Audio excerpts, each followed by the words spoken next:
तो आइए एक छोटी सी विधा, कोनो कपूल बात ना, कोनो झूठ बात ना, एक सच्चाई घटना, एक कांड। तो आइए मास्टर विधा को चलते हैं।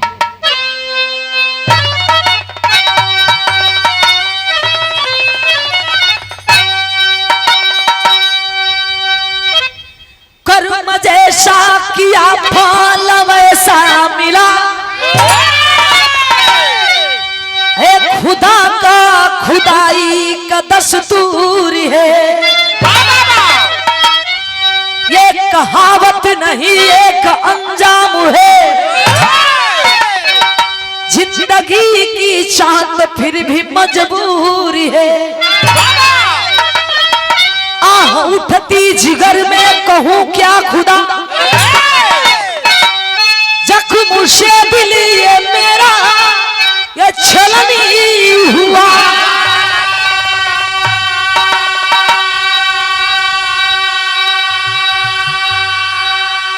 जहर बन गई वो जवा जिंदगी है, बिलखती कलम आज देती दुआ।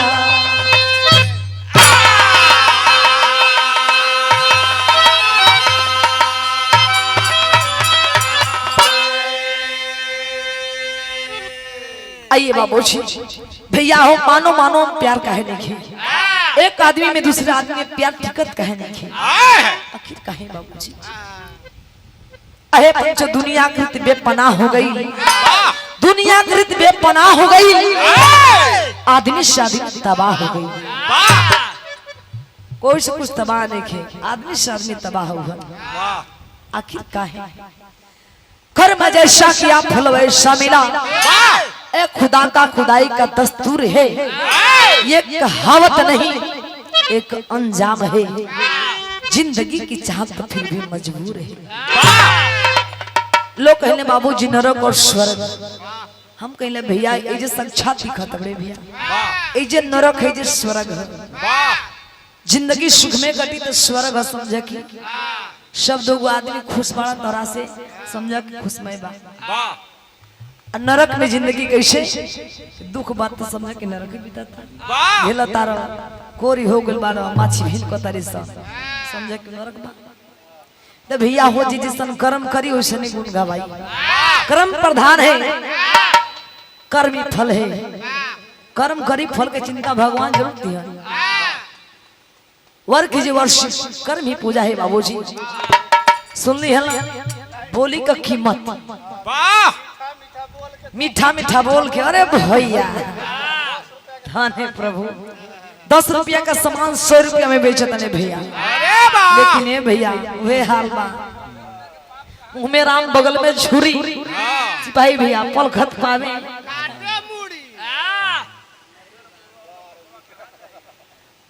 सच्चाई है, वे हाल है भैया।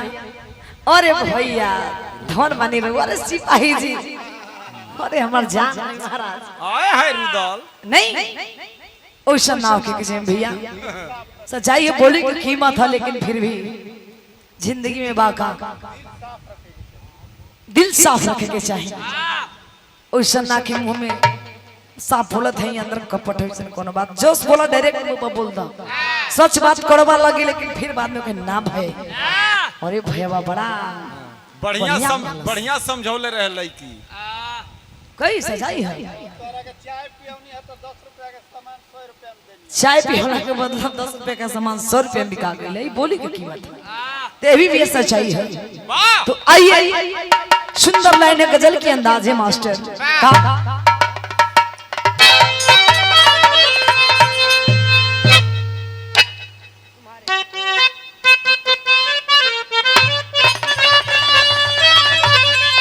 सुंदर लाइन है गजल के अंदाज है का, कोनो प्रेमी प्रेमिका वाली लाइन है। कैसे मास्टर? तुम्हारी नजरों में हमने देखा, जय हो सिपाही जी, यही तरह चमकत रही जवनिया मुस्कान काटत रही। धन हमारे देश के प्रहरी हमारे सिपाही भैया लोग का जिंदगी बड़ा गजब होले भाई। यही तो सच्चाई है कि हमनी का दिन रात आप लोग रक्षा में लगल बानी। ज्यादा दिन आप लोग सो जाए तो हम नहीं कहते भैया तो दुश्मन तो आप लोग का प्यार ही तरह हम कलाकार पर सबका पर जनता पर ही तरह आप लोगों की ड्यूटी। तो आइए मास्टर कहना है गा तुम्हारी नजरों में हमने देखा तुम्हारी नजरों में हमने देखा अजब सी चाहत झलक रही है तुम्हारी नजरों में हमने देखा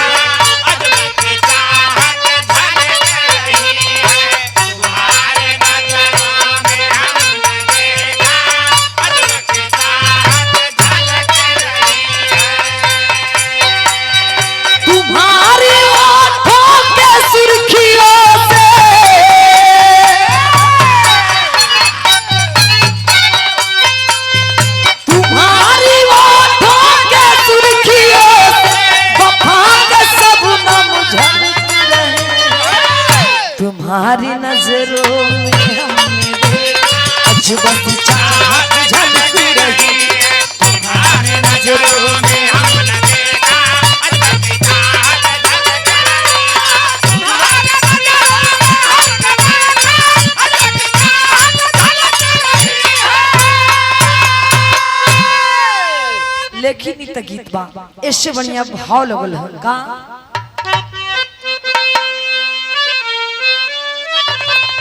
खुदा तेरी है गजब खुदाई खुदा तेरी है गजब खुदाई कोई हंसता कोई है रोता खुदा तेरी है गजब खुदाई कोई हंसता कोई है रोता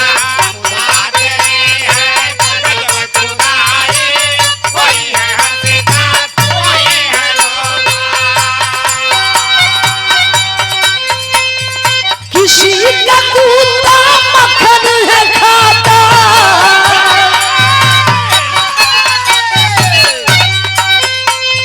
किसी का कुत्ता मक्खन है खाता किसी का बेटा भूखे तो खुदा तेरी है गजब खुदाई कोई हंसता कोई है खुदा तेरी है गजब खुदाई कोई है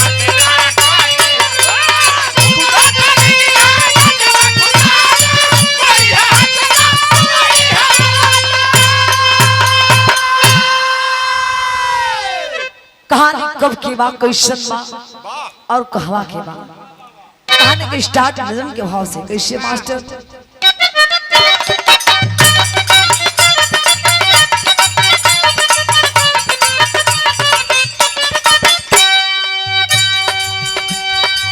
बुरा कर्म के यारो बुरा ही परिणाम होगा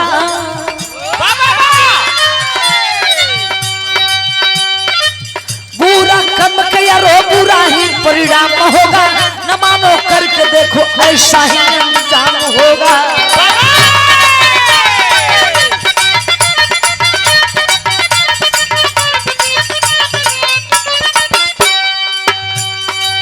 बिहार शिवनगर गांव की कहानी है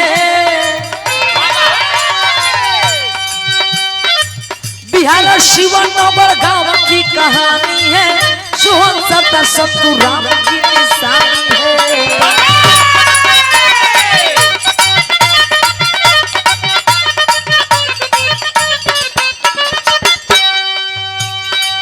छोटा परिवार गुजर करते छठ मैया में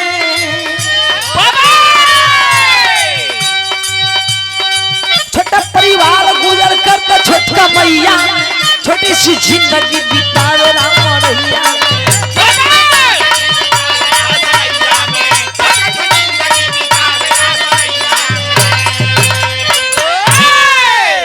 अहे बाबूजी ई कहानी बिहार प्रांत के शिवहर जिला के नौगढ़ गांव के कहानी है बाबू नौगढ़ गांव का रहे वाला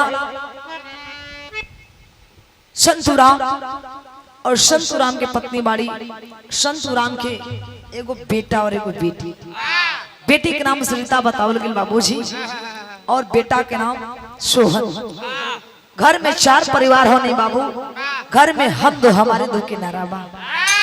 परिवार जितना में रहे बाबू ठीक है ठाक ले भैया। लेकिन एक दिन संतुराम के धर्म पत्नी संतुराम का लिए जी देखिए सब्जी कुछ राशन पता ही बाना है, बाजार से सब्जी किन के ला देती है। लेकिन हुआ क्या, बार संतुराम दुल्हन के बात जब सुन तब बाजार के ऊपर ठीक बस शाम के जाई बाजार। शाम के बाबू अब गईलन तो हुआ क्या, तन का बिरहा में गीत लगल मास्टर।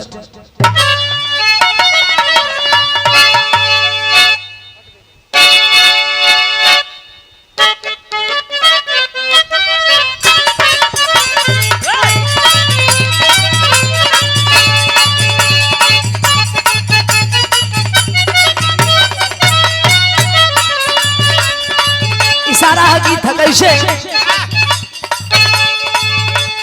कोट गइले बिजुलिया सखिया साथ गइले राजा जी हम।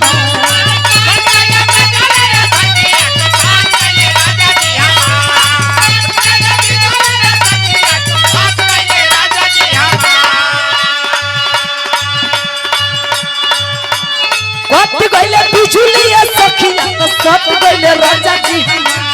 भाई के कमरिया पलट भाई के कमरिया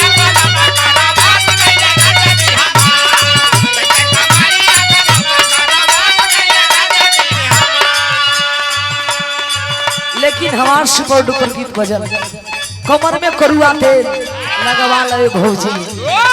देवेंद्र लाल यादव जी के संग गोली भैया बड़ा लोग प्यार भेलन।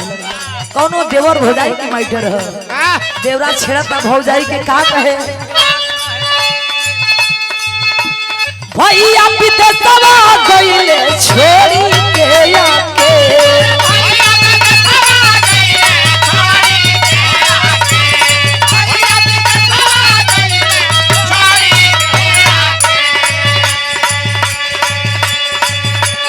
भैया विदेशवा गइले छोड़ी के आके अवन लगा दिए भौज कमर में करुआ अवन लगा दिए भौज।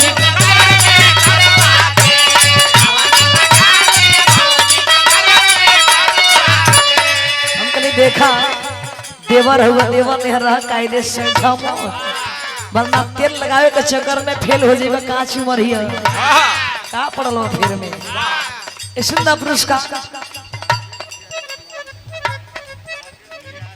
आप बड़े भैया राजेश बिहारी जी सिवान जिला से सुंदर पुरस्कार 50 रुपया भैया के चरणों में कोट कोट स्वागत बंदन है।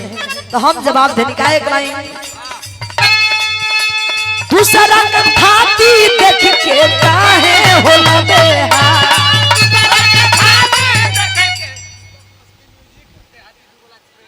भैया भैया भाई दीपक मस्ती म्यूजिक देहाती दुगोला एक्सप्रेस दोनों चैनल की ओर से सुंदर पुरस्कार 50 रुपया भैया के चैनलों में कोट कोट स्वागत बंदन है। खूब भैया का चैनल आगे बढ़े, खूब सब्सक्राइबर बढ़े, लोग कमेंट करे अच्छी अच्छी आप गाना डाले तो सबका चॉइस बढ़े। तो हम का गोली गा मास्टर दूसरा खाती देख के काहे होला बेहा।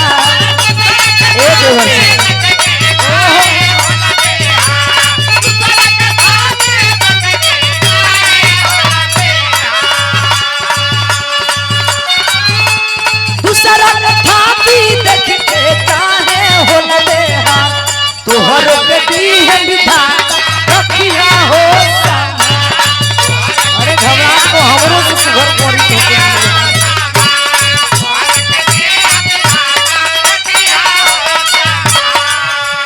लेकिन बिरहा में भाव बाबू हुआ क्या, बारह संतुराम बाजार करे बदे बाबू साइकिल उठौल झोला लेलन चलल हुआ।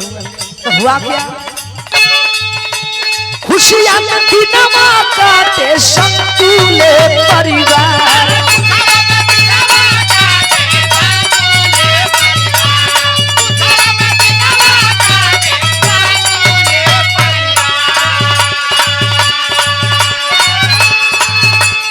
खुशियां दिनमा काटे संतुले परिवार बिगड़ समैया एक दिन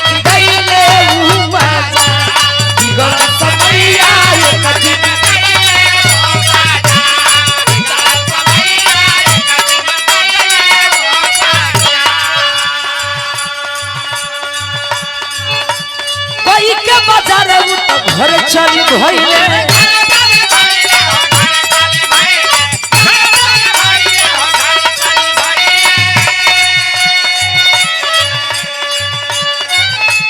रहिया में भारी एक्सीडेंट होई गइले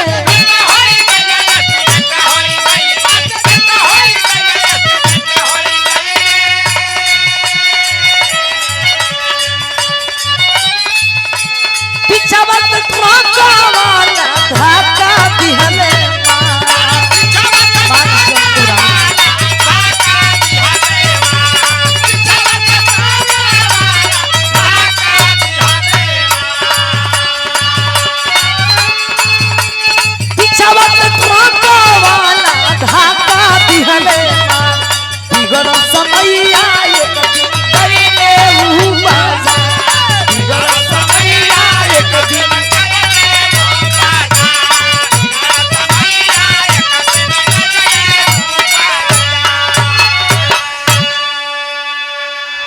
बाबूजी बिरहा से आप लोगों का ध्यान न भटके भैया हो बार संतुराम बाजार गलन तो ठीक है भैया बाबू लेकिन बाजार जाकर पूरा अच्छे से बाजार तक कर रहे साइकिल में बाबू सामान लेकर अपन सब्जी वब्जी लेकर चल घर के हो लेकिन ये पंचो ऐन मौके पर होगा गई बार संतुराम ए बाबू शाम के गदबीर के समय ले भैया ट्रक वाला बड़ा तेजी से रहे अहे बाबू ट्रक वाला धक्का मार के बाबूजी एन मौके पर भाग गए पंचो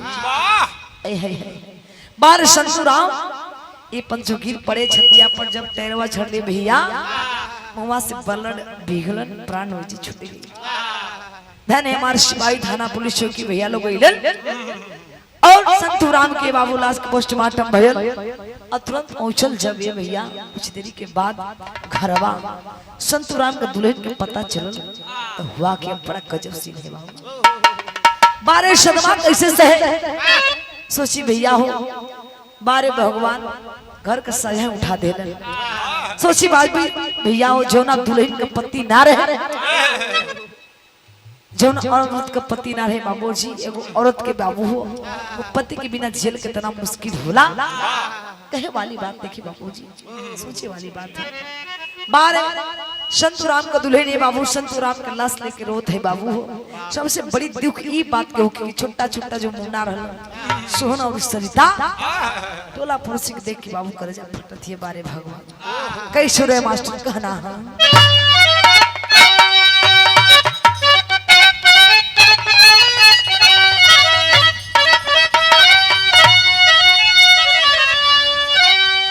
अरे रोवेली पिटी पीटी छतिया हो बरसे ओखिया से लो कवन विधना कइले गलतिया हो कइला हियारा कठोर रोवेले सोहना सरिता नजर पीला खाई इतने बता दा पापा जी कैसे माई अरे बच्चवन के देखी के सुरतिया नु हो बरसे ओखिया से लो बारे अहे बाबू हुआ के बारे संतुराम का दुल्हन सदमा किसी से बाबूजी आंख में झरझर आंसू गिरा था बारे भगवान हमार बेटा बेटी खैला भी नहीं मर्जी है बारे प्रभु कौन जन्म के बदला लेते हो भगवान लेकिन ये पंचो गांव के लोग समझावत हवन कि चुप हो जाता रोला सरपति जिंदा त ना जी सब तना लोग देत हन बाबू टोला मोहल्ला मिल करके संतुराम के लाश के बाबू लोग दाह संस्कार करोलन क्रियाक्रम बीतल कुछ दिन बीतल लेकिन बारे मजबूरी संतुराम के दुल्हन ये बाबू पड़ोस के घर में लगली चौका बर्तन का काम करे अपना बेटा बेटी का पालन पोषण कर लगली बाबूजी कुछ दिन बीतल धीरे धीरे कुछ साल बीतल जब सोहन सरता ये भैया जब तनिका बड़ हो गए अब देखिए हुआ क्या एक दिन सोहन अपने दोस्त के संगे खेले गेलन बाबू, लेकिन दोस्त लोग ताना मरलन ना भगवान तुम्हार मम्मी दूसरा घरे चौका बर्तन का काम करत है तब तोहरा घरे भोजन पताई चलेला। बारे तनी पतिया बेटवा सुने बाबू सोहन बतिया का चोट लागल है भैया। कहल जला बाबूजी पंचो पढ़े लिखे सज्जन बैठे हैं गार्जियन, जख्म लगी गोली का चोट लगी है भैया, दवा दारू करवाओ जख्म भर जे बाबूजी, लेकिन जुबान का चोट लगे ये पंचो तो रह रह के टिस मारे लगे। बात का चोट लगल बेटवा सोहन, बारे बेटा हो तो सोहन जैसा ए बाबू बतिया का चोट लागल कमाए खातिर कहाँ गिलन बम्बे में। अहे बाबू लोग कहले बम्बे पैसा वालों के शहर है बाबू। जब सोहन उजा गइलन तो हुआ क्या, इनका बिरहा में गीत बदल गया मास्टर।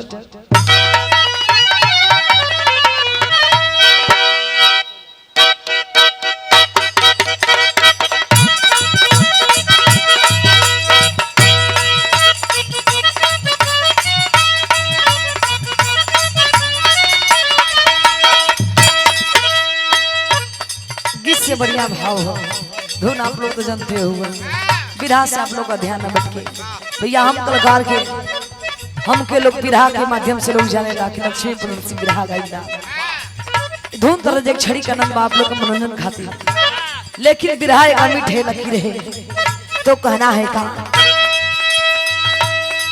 माई दुख में काटे समैया बेटा सोहन के बितल रिकैया, माई दुख में काटे समैया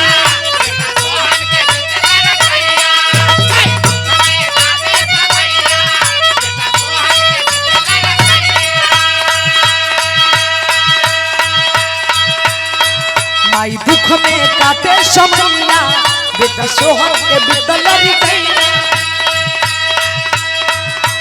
भइले सयाना सोहन बेटवा बम्बे गइले पैनावा, भइले सयाना सोहन बेटवा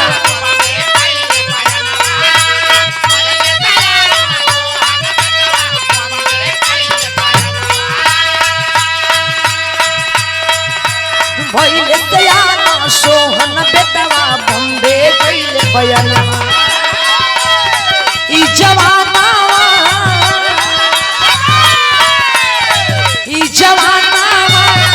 लूटेला खजाना, जवाना लूटेला खजाना।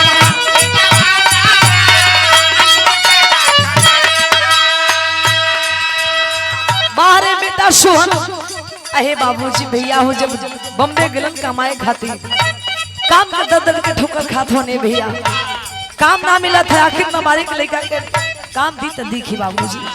मजबूर होकर सोहन जब पेट की आग बर्दाश्त ना होने बाबू तो सोहन करे का लगल खुद करे कमैया हो भेजे ला रुपैया हो, खुद करे कमैया हो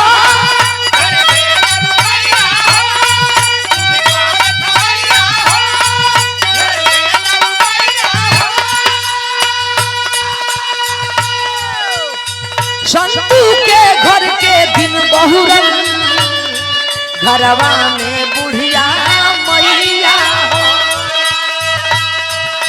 चोरी करत पकड़ल गइले गइले जेल खनवा।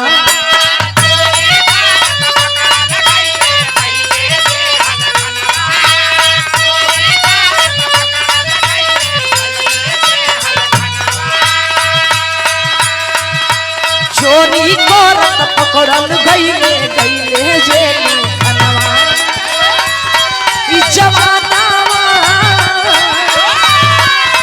ई जवानावा लूटेला खजाना।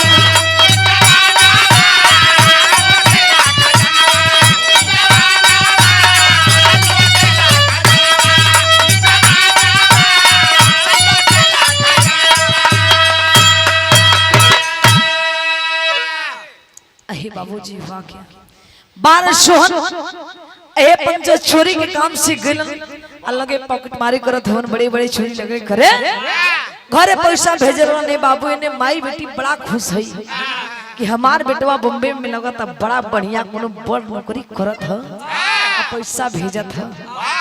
अब हमने का गरीबी दूर हो जाई, चिंता करके कोनो बात ना है। बारे माई बेटी मजे के ठाट से खाए लगली पिए लगली ये बाबू। लेकिन हुआ क्या, ये पंचो बकरा के माई कई दिन खैर मराई भैया। बारे एक दिन चोरी कर खाने बाबू सोहन पकड़ा गई। अब जब पकड़ा गई तब सिपाही भी थाना पुलिस चौकी ले जाके जेल में ठूस देना लोग। अब जेल में शरत हो ना, घर चिट्ठी ना फोन आवत हिया। 1 साल बीतल, 2 साल दिन बीतल। अब माई बेटी सोच तरीके ना बचवा चिट्ठी भेजता, एगो चिट्ठी भेजलस के हम बढ़िया नौकरी करत है माई, हम ही जा रहीला नौकरी बड़ा बढ़िया टॉप के करत तारी, चिंता करे कोनो बात ना है। फिर दूसरी चिट्ठी के जवाब ना आयल, दोबारा चिट्ठी। माई बेटी बड़ा फेर में पड़ल है। ये भैया धीरे धीरे माई बेटी गांव घर में चर्चा के विषय होती है। सबका से पड़ोसी में टोला में सब गांव में लगली कर्जा मांग के खाए, कर्जा से भी ना उतरल तो लगली भीख मांग के खाए। के भैया चाचा जी आज भर का भोजन नहीं देता, घबरा लोग मत, हमार बेटवा सोहन पैसा भेजी, एक एक पाई हम चुकता कर दे आप लोगन को। अहे बाबू लेकिन बारे आजकल मानो लोगन को सोच लोग डांट कार बस करा। 10 साल रहते कर्जा खा के बैठे रहूं मैं गांव का, जाना चुल्लू भर पानी में डूब मरतू ना, जान तोहर बेटा कहिया पैसा भेजी कहिया आई, तू देबू कि नहीं देबू। लोग तना कसत होनी बाबू, लोग कैसे कैसे बिरहा में भाव बदल गई।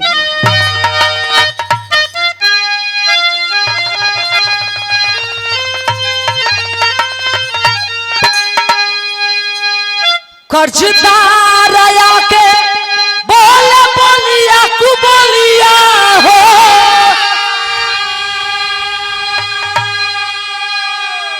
कर्जदार आया के बोले बोलिया तू बोलिया हो,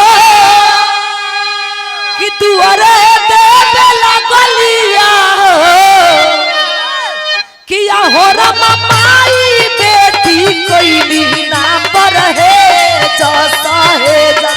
दैनी बम देते गड़िया, किया हो रमा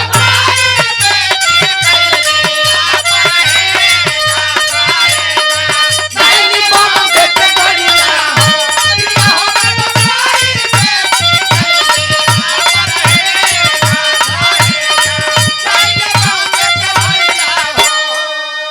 हुआ क्या। अहे बाबूजी बारे बढ़िया माई एने बेटी सियान है बाबू सरिता। गांव घर के लोग तना कसुर नहीं भगो, सवेरे सवेरे आगे चेहरा दिखावे अपन, इनका जतरा खराब हो जाए दिन भर का मार रे। अहे बाबू लोग तना कसत हुए, माई बेटी ये पंच भूखे प्यासे व्याकुल है। सोच के लिए लड़किया के सरिता ये माई ऐसा कल जाए कि ऐसे अच्छा रही गांव छोड़ के भैया के पास चलल जाए, वहां चल के पता लगाओ जाए कि भैया तबियत कैसन बा, इतनी साल हो गई बीत गई माई। बारे मतारी कली ठीक कहते बचिया तो माई बेटी प्लान बनौली है बाबू, बम्बे को रवाना हो गई। ट्रेन पकड़ के बाबू जब बम्बे पहुंच लिए पंचो स्टेशन पर, भूख से तब व्याकुल बाड़ी है बाबू। लेकिन हुआ क्या, ट्रेन में बाबू कोई 2 सूखल रोटी दे दे रहा बाबू। ये पंचो सोचे कि एगो रोटी हम खा ली, एगो रोटी हमारे बेटी सरता खा ली, खा करके पानी उन पी करके तब आगे बढ़ल जाए, बेटवा का तलाश में निकल जाए। बारे माई अहे बाबू तब तक हुआ क्या, गठरिया ये पंचो बुढ़िया मतारी खोले के प्लान रचता रही है बाबू। लेकिन हुआ क्या, ये बाबू गठरिया पे कोई चोर बड़ा डिठकोड़ हो गई है। दूर से देखा था बुढ़िया गठरिया में भले मोई कुछ पहली भी तक का पता मैं कुछ ले ले बिया, तबे गठरिया लुकवाई के करे दावत ही आहे पंचो। तब तक होका गेल मास्टर विदेशिया लगल है।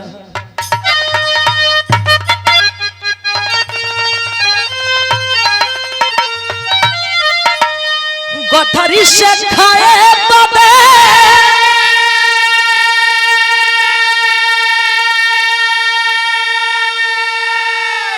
माई कुछ नहीं कलाली हो, छोरा बाबू चका छीनी लिहले गठरिया। बारे माई गठरिया में खोले तो सोचते बाड़ी ये बाबू, तब तक चोरवा झपट्टा मरलस, झपट्टा मार के बाबू भागत लेके जाता होगा गई छतिया पिटता माई कैली चोर के पिछवा हो, भागी गईले चोरा ट्रेन में कटली मातरिया। अहे बाबू ए पंचो बुढ़िया मतारी गठरी अबे खोले के सोचा तरी ये बाबू, तब तक चोरवा डिठ गरो ले झपट्टा मरलस, लेकिन भगत मराता बुढ़िया माई गली भैया चोर चोर, ए बाबू चोर चोर के पीछा करे वे पंचो बुढ़िया माई का पांव फिसल गई, बुढ़िया माई ट्रेन के पटरी में गिर गई बाबू। और चोरवा ये पंचो कूद के लेके भाग चल गठरिया का। ए बाबू सिंगल रहल, बुढ़िया माई कटर ने बाबू काट करके पार कर गई। शर्ता कहे माई माई आई हो माई, तू ही देखो जी का सहारा लो माई। अहे बाबू स्टेशन पर के लोग लड़किया के हाथ पकड़े, बहनी बेटी तुहार माई तक कट गई, तू कटबू का बार सलता है सदमा कैसे सहे बाबूजी। लेकिन हुआ क्या, बार सरिता ए पंचो आंख झरझर आंसू गिरत था, बन के पता ही झर लई बाबू। और रो के बात कहत में कैसे है मास्टर का,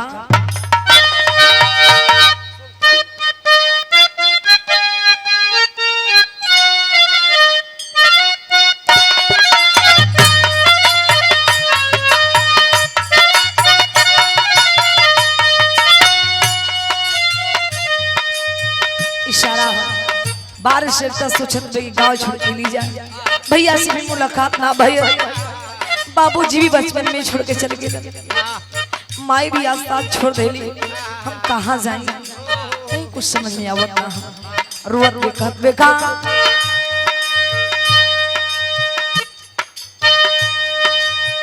सरिता पीटा हिनिया रोवे पीटी पीटी छतिया हो,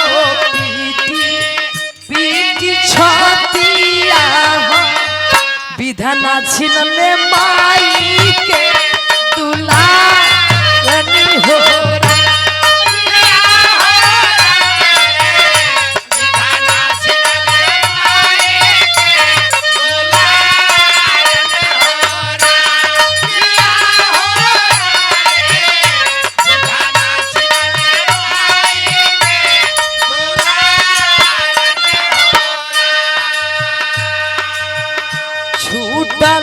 नगरिया छूटल छोटा काफिराना हो, छोटा काफिराना हो, विधना छिनले माई के दुलारनी हो।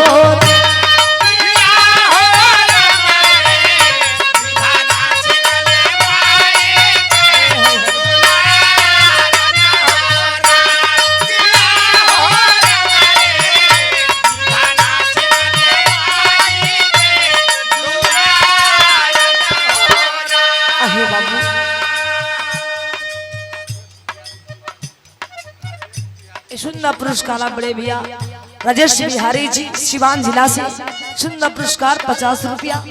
भैया के चरणों में कोट कोट स्वागत बंदन है, तमाम गार्जियन के बहुत नमस्ते प्रणाम। लेकिन हुआ क्या,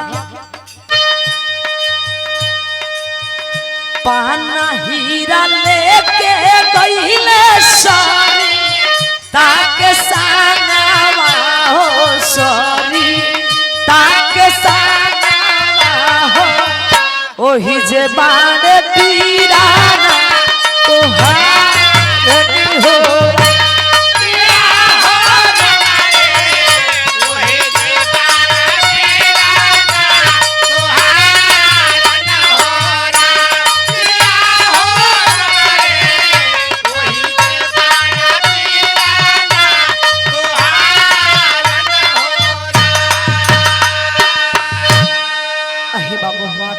बड़ा गजब सीन है बाबूजी। बारह ए पंच बुढ़िया माई क्लास ते पोस्टमार्टम करे बदे लोग चलल सी भाई भैया लइखिया स्टेशन में बैठ खिरोत में कि हम कहां जाए, कहीं कुछ समझ में आवत ना, जिन्हें देखा तने उन्हें अंधेरा ही अंधेरा दिखाई देता। अहे बाबू रोत लिखत में तब तक दो नौजवान पंचो जेकर नाम पन्ना हीरा बतावल गई लगे पूछे बहनी तू कहाँ का रहे वाला बाड़ू तुम्हार घर कहाँ बा तुम्हार माई बाबू का नाम बा अहे बाबू सारी बात बतौली कि भैया दुनिया में हमारे सब साथ छोड़ देने में बस एगो हमारे भैया के सिवा बस कोई दुनिया में बचल ना बा हमरा खातिर। हमार भैया का नाम सोहन बा। हम शिवहर जिला के नवगढ़ गांव के बिहार से रहे वाला बानी भैया। कोई हमारा भैया से मुलाकात करा दे। हमार भैया गोड़बंदर गांव में ही फैक्ट्री में शायद नौकरी कर ये हमारा मालूम बा। ये भैया अहे पंचो इतनी बतिया लोग सुने। अच्छा तो सोहन के तू बात कर रहा का भैया तुम्हारा भैया के जाने लगा। अरे सोहन वही नौगढ़ वाला सोहन के बात कर बड़ी पन्ना हीरा सही बात है ना हीरा पन्ना हूँ कार्य भरवावत है हीरा से हीरा के हाँ भाई बहनी समझे चुप हो जा रो मत बाबू श्रद्धा के लोग आंसू पोछत हुआ और उठौलन घरे लगन बहनी चुप हो जा समझा कि हम तुम्हारा भी भाई सामने खड़ा है। चला तुम्हार भाई से मुलाकात हुई शाम के। तुम्हार भाई हमने का दोस्त हवन मित्र हवन संगे पार्टी भोजन होला। बारे बहनिया सरिता भैया के पंचो कुछ दिखाई ना देता। ये दिखाई दे के हमारे भैया से कब मुलाकात हो जाई कब मंजिल मिल जाई। अहे बाबू सरता विश्वास करके लिए आगे आगे पन्ना हीरा पीछे से बाबू सरता चल दे पन्ना हीरा ये पंचो ले जा करके घर में लोग बैठा दिला रूम में कल की बहनी जे बैठा तोहार भैया यहाँ शाम की मुलाकात हुई तो के अपन फिर रूम पे लेके चल जे नहीं हमनी का रूम बा यहाँ अभी बैठा बारे सरता बहनिया बाबू घरवा में बैठल बे कुछ खाए के लोग देते हो लेकिन सरता खात ना बाड़ी कि कब हमारा भैया आई हमरा के ले जाइए बारे सरता बहनिया। लेकिन बाबूजी हुआ क्या तन का बिरहा में बड़ा गजब धुन लगल मास्टर।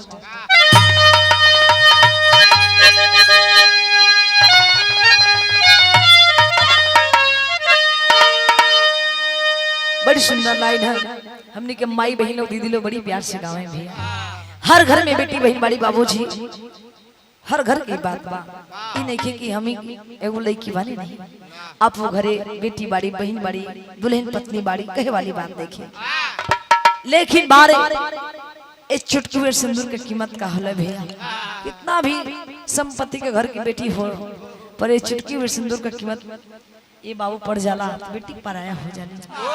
जब सिंदूर दान होला बाबू हो रीति रिवाज से तब माई बहन बड़ी प्यार से गा वही बेटी के दिल से आवाज आवेला। अब पूछे नहीं बात के कैसे कहे मास्टर।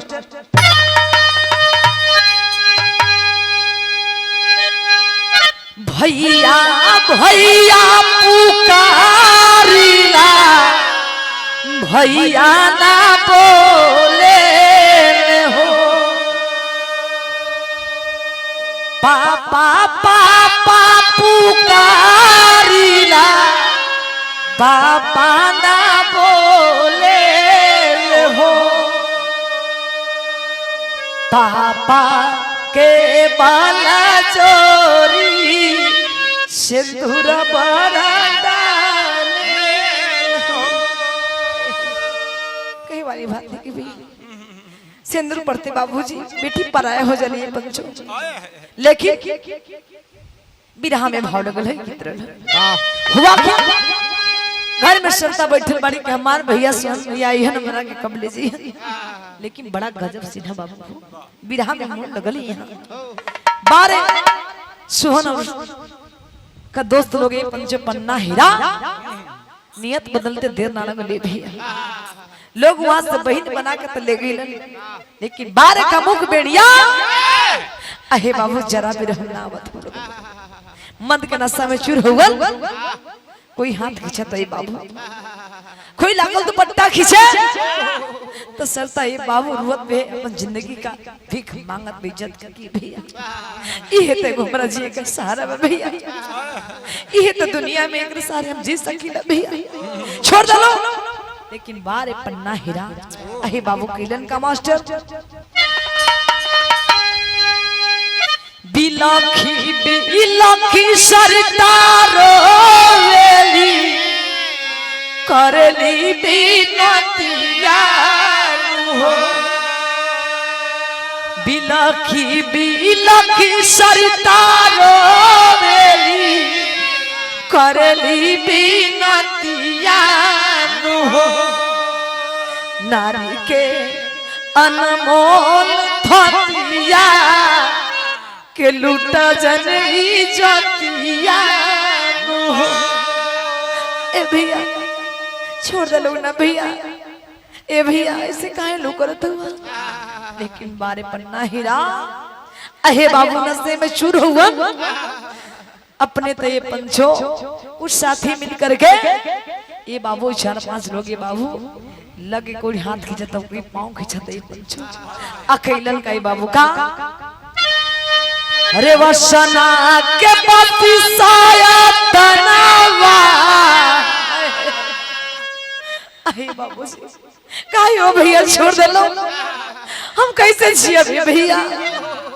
अहे बाबू जब 4-5 लोगों ने जब देखे देख रहे कि बाप रे बाप ही हमके नोच के नो खा जिया ए बाबू भैया छोड़ दे लो कहत बेसरता का अरे वसना के पति साया तनावा तो सुने नाही बतिया हो नारी के लुटी लिहले जोगवाल थतिया रोवे अबुला जतिया बारिश रिता बाबूजी रोती रह गई गाती रह गई, लेकिन शर्ता के बाबू नाहिरा को साथी मिल करके आप और इज्जत को लूट ही लेते हैं बाबूजी। और वहां से पंच लूट करके लोग चल दिए बारिश रिता अब कहाँ जाए भैया हो घना घोर जंगल में सोच के करा सहारे जाए अब दुनिया में हमार जे के मकसद है कहाँ हम वो कैसे दिखाई बारिश रिता देख ली बाबूजी भी हाल ही में डॉक्टर एक बिटिया के भैया हो बहनी का बलात्कार भइल कलकत्ता में बाबूजी कहे वाली बात देखिए पंचो बेटी कहाँ सुरक्षित बाड़ी हर जगह डर भाई भैया, लेकिन कब कब जगह आप लोग ए पंचो कब आप लोग जगह कि जब द्रौपदी का सिर हो होत रहल कृष्ण कन्हैया ले नहीं पंचो यहाँ कोनो कन्हैया आवेला नहीं खान यही जे कोनो कन्हैया नहीं है भैया कन्हैया खुद बने के पड़ी आप लोगन को और दुर्गा खुद बने के पड़ी बेटी के भी तो कैसे मास्टर अल्लाह का नाम बोले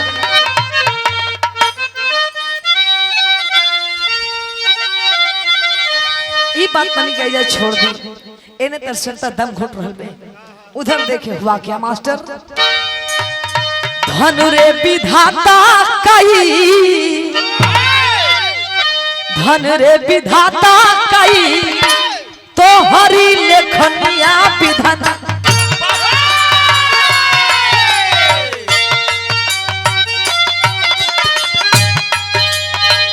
गजबा विधाता तू ता लिखा लीला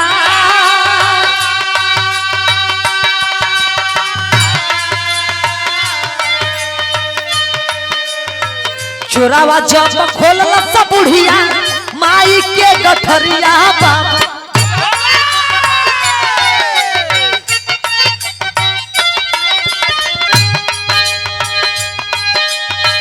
हो ही में चिट्ठी एक मिलल होया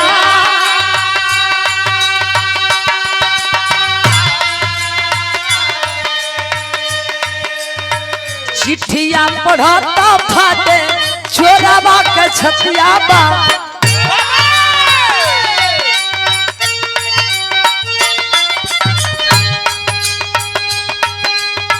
झरा झरा आँखिया से आंसू बहे धार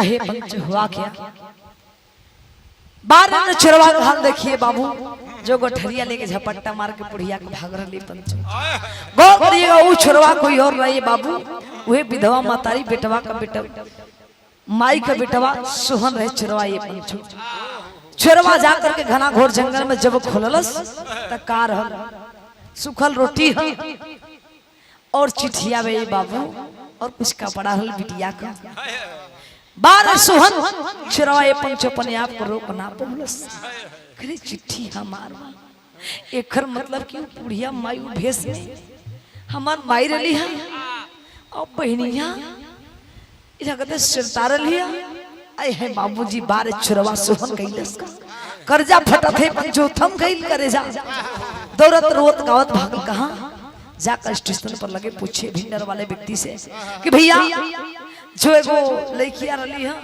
एगो बुढ़िया माई जो ट्रेन से कट के लिए देखला लोग बतवन अरे का पूछत हुआ लड़किया का पन्ना हिरन का लड़किया के भाई से मिलावे खातिर लोग गेला अब माई तो ट्रेन से कट के मर गेली पुलिस पोस्टमार्टम करे बदले के चल गए बाल छोरवा सोहन ये बाबू सोच गेल कि होना हो पन्ना हिरा लोग अड्डा पर ले गए रूम पर कल जरा बाबूजी चोर चोर मौसेरा भाई होले भैया अब छोरवा के बतिया सुनते पन्ना हिरा का नाम सुनते छोरवा सोहन भाग अड्डा पर जब अड्डा पर गए तक का देखलन सोहन बड़ा गजब सीन बिरहा के आखिरी भाव लगल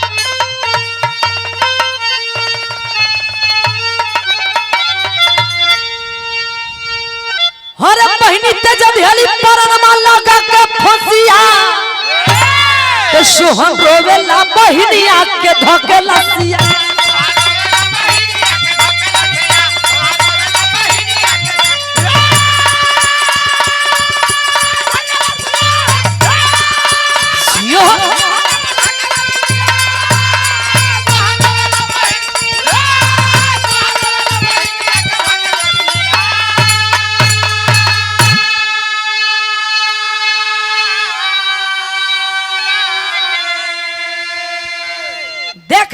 बहन का सोहन नहीं किया बर्दाश्त हो ठनक गया उस लालू का माथा हो गया हो सुहवास हो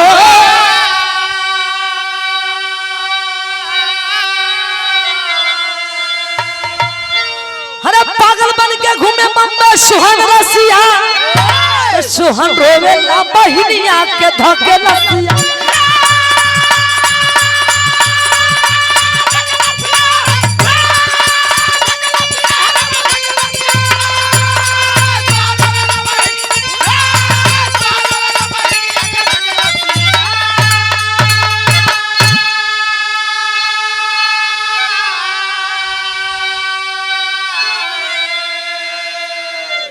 बाबू हुआ क्या बार सोहन चुरवा ये बाबू जब अड्डा पर गेलन त का देखलन कि बहनिया ये बाबू दुपट्टा से लेकर के वो पंखे में बाबू फांसी लगा कर अपन प्राण त्याग दिले बहनिया बार चुरवा सोहन बहनिया के पंचो जब अंग पर कपड़ा फटल है सोची बाबूजी कौन सा भाई के करे जा रही है भैया बहन को उसे सीन देखी वो कैसे बर्दाश्त करी बाबू ये पंचो तुरंत उतार करके अब बहनिया का तनवा पर कुर्ता फाड़ के दहिया पर ढक दे बस ढंग करके सिरता के टक देखते तो हुआ देखे में सोहन के माथा क्रेक हो गई बाबूजी पागल हो गए आज भी ये बाबू सोहन जिंदा हुए बम्बे के गलियों में दर के ठोकरे खाते होने कहे मतलब भैया हो अब करे तो करे का कोई बुरा कर्म के बुरा नतीजा ना मानो तो कर देखो जिसने जिसने किया है यारो उसका घर देखो कहे वाली बात देखिए बाबूजी बारिश सुहन जिंदगी बर्बाद हो गई तो आखिरी भाव में कहना है का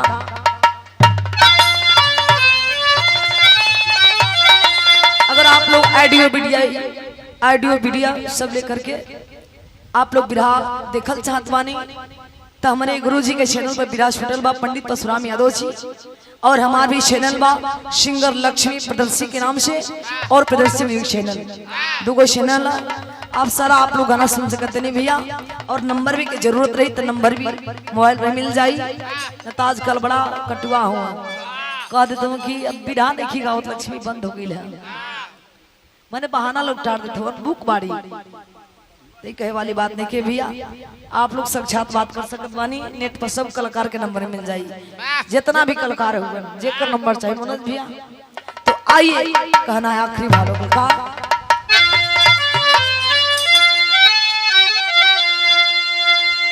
राजकुलम सतगुरु स्वामी राधा विपुला श्रीना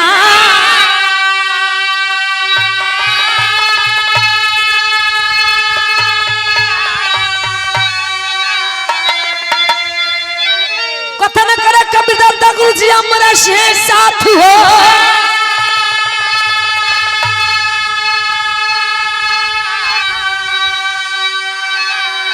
अरे सुखे नहीं नैना के निरवा अरे सुखे नहीं नैना के निरवा तो लक्ष्मी सुनंदर के गीत से उठे पिरवा सुखे नहीं नैना के निरवा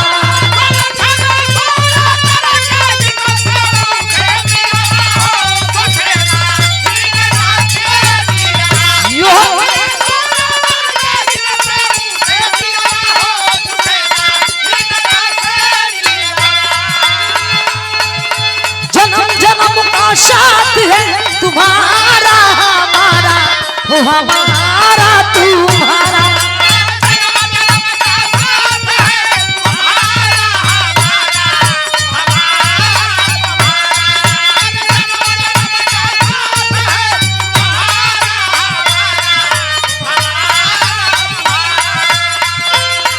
अगर न मिले इस दुनिया लेते जन्म दोबारा जन्म जन्म का साथ है तुम्हारा हमारा तुम्हारा